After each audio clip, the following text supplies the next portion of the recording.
কি হচ্ছে আজকে? আজকে আজকে হচ্ছে দাঁড়াও বলছি। আজকে হচ্ছে লাউ দিয়ে মুগ ডাল, ঠিক আছে? আর হচ্ছে একটু সয়াবিন হবে, আর সজনে ফুল আর আলু ভাজা হবে।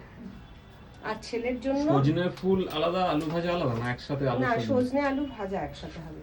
আর এই ছেলের জন্য এটা পনির আর এই সয়াবিন দিয়ে একটু ফ্রাই হবে, ঠিক আছে? আর কিছু হবে না, ব্যাস এইটুকুনি হবে। হ্যাঁ, সজনে ডাঁটাগুলো যে আনলাম সজনে ডাঁটা খাবে? আমি তাহলে করবো। এক গাদা পদ খেতে চাও না বলেই তো আমি তাহলে করবো। থাক, সজনে ডাঁটা কালকে করবো। হ্যাঁ, একভাবে খেতে চাও না, একবারে খেতে চাও না বলেই তো করিনি।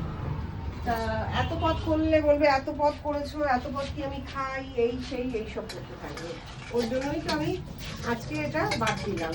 যেহেতু সজনে ফুল আছে, আজকে আর সজনে ডাঁটা খাওয়ার দরকার নেই। কালকে সজনে ফুল থাকবে না, কালকে তখন সজনে ডাঁটা করবো।